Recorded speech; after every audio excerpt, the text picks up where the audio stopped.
In the following Think Aloud, we're going to be identifying change over time arguments and reading and analyzing historical arguments for validity, specifically with regard to Neville Chamberlain and his appeasement strategy during the Second World War. Our students would be doing this Think Aloud as part of an overall World War II unit where they would be drawing on historical background and background information with relation to the Second World War. Very briefly, I'm going to provide a bit of that background information. So the appeasement strategy is related to the Munich Agreement of 1938, in which Hitler and Neville Chamberlain negotiated the surrender of the Czech Sudetenland.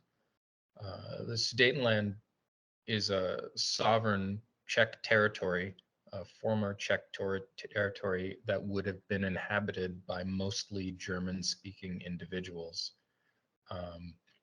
And under the Munich Agreement, this territory is given over to the German Empire, to the Nazis, with the promise that Hitler will no longer expand the German Empire into Central Europe. Some months after the Munich Agreement, Hitler does not keep his promise to limit his expansion and continues to invade further east.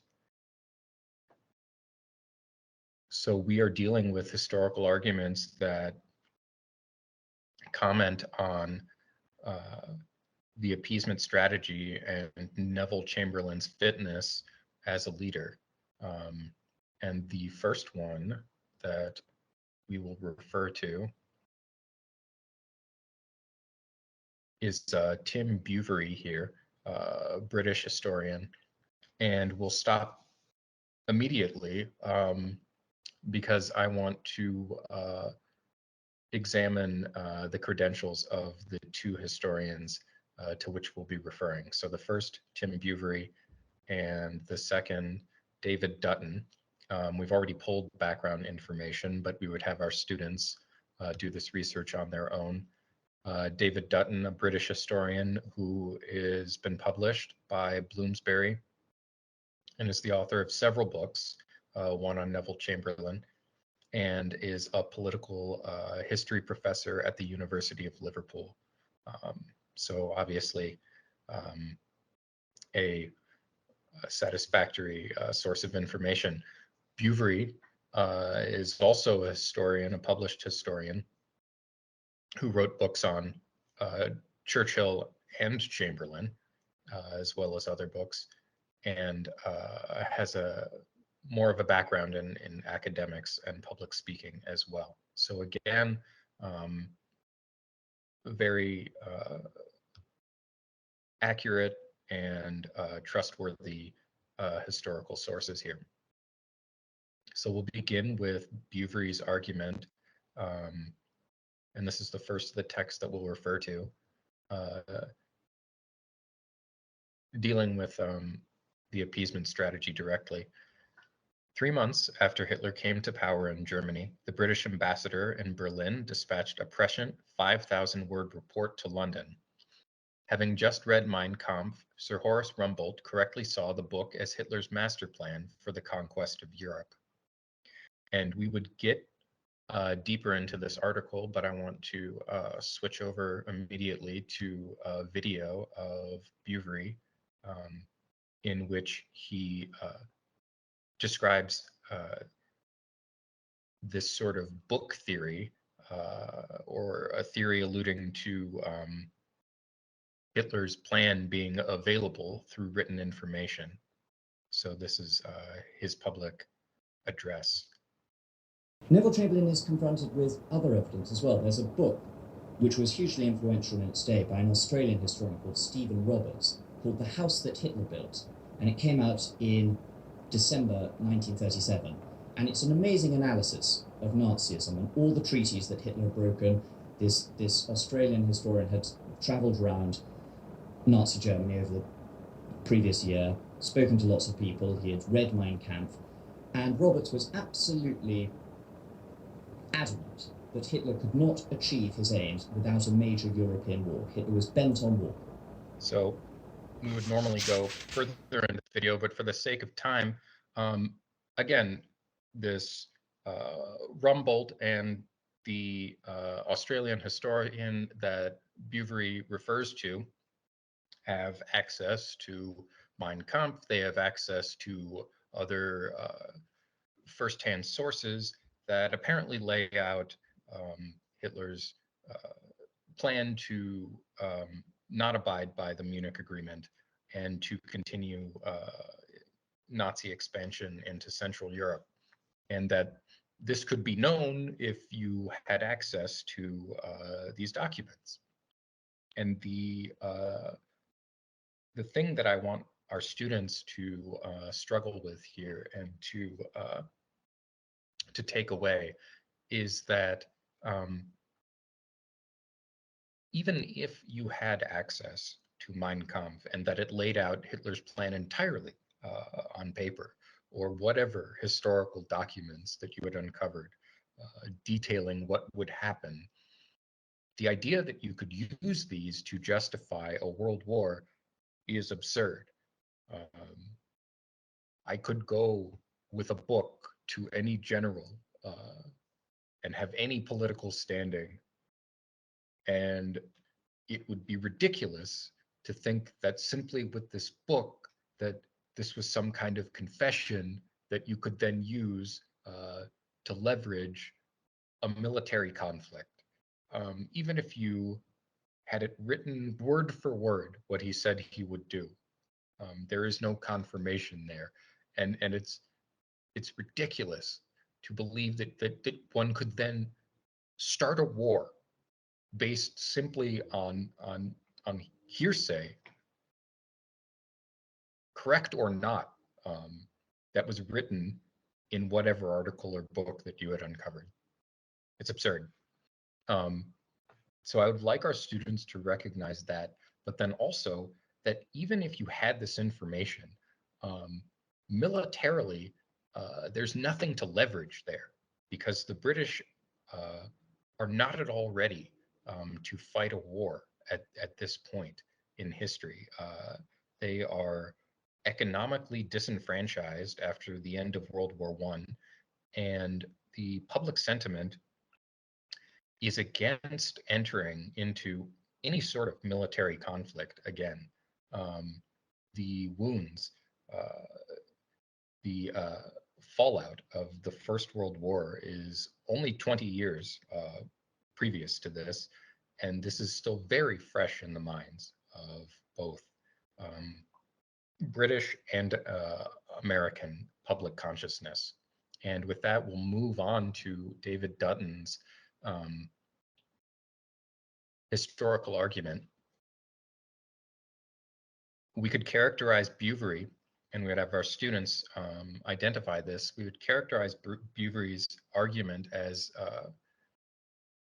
critical of Chamberlain and his appeasement policy. Dutton, on the other hand, is more sympathetic to Chamberlain as a historical figure, and his argument reflects this. Dutton argues, no individual could change the basic facts of the international scene, which made fighting Germany almost unthinkable for most of the decade. This would be the 1930s into the very early 40s, in which, at which point the war has broken out into a world conflict. Like all his generation, Chamberlain had been deeply scarred by the memory of the First World War. So this we alluded to. This is the beginning, and we'll go on here very briefly. Expert opinion predicted that any future war would be even worse. To the slaughter of the battlefield would be added unspeakable destruction from the air. And this is evidenced again here by the Spanish Civil War, from 1937 to 1939, in which it was estimated that a German air assault would bring 500,000 casualties. The British would be defenseless in the face of German heavy fighters and bombers. So again, we're going to stop here. And the realization is that, again, after the massive Allied demilitarization post-World War I, the British have no ability to mount an air defense against the German Empire. The Germans, on the other hand, have been expanding the Luftwaffe, the German Empire's equivalent of the Royal Air Force, have been expanding the Luftwaffe at a rapid pace, beginning in the early 1930s. They have nearly doubled the size of the Air Force in both heavy fighters, and bombers up until this point. So by 1938, the German Empire is far and away the most powerful military on Earth. There is no equivalent, not the US, not Britain, certainly not France or Poland. So again, the allies that the British would be counting on in order to prosecute this war have no military ability either in order to face a power like this, which would have been unheard of up until this point. Dutton continues, in general, British generals believed the military and the nation were not ready for a war. And this is the beginning of Dutton's change over time argument, that by 1938, the British military may have underestimated their ability to carry out this war, but believed that it would not be successful for them to engage the German Empire at this time, that they would be destroyed. Carrying forward with Dutton's change over time argument, time was on Britain's side. Delaying the outbreak of war would give the Royal Air Force time to acquire airplanes that could counter the Luftwaffe, which he considered the only chance for defeating Hitler. British strategists believed their country could win a long war, so long as they had time to prepare for it. So this is the change over time argument that I want our students to identify. That Britain, post-World War I, has demilitarized, and that they, at the point at which the appeasement strategy is developed by Chamberlain, are unable to prosecute a direct war against the German Empire and Hitler. So whether Chamberlain was naive or lucky in order to be able to remilitarize and expand the Royal Air Force beginning in 1934, and by 1939 expanding quite aggressively to incorporate fighters and bombers.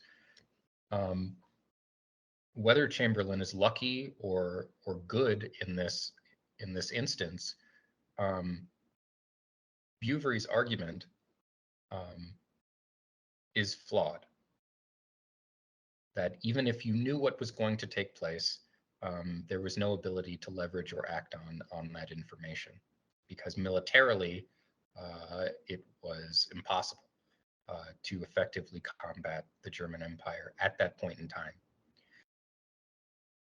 That it required time in order to expand militarily, in order to meet the threat of the Nazis, and that expansion of the Royal Air Force and the British military is what eventually leads to the successful prosecution of World War II. So again, we have our sources down below, and this is what I would like our students to take away from this Think Aloud. Thank you very much.